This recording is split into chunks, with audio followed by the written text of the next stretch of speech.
First time ko maganto May nag-comment isang babae ba to o lalaki. Pero nakaano kasi yung mukha niya. Hindi ko malaman kung babae o lalaki.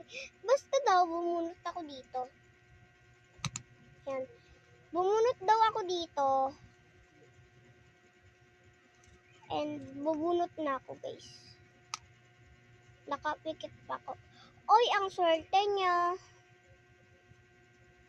Number 8.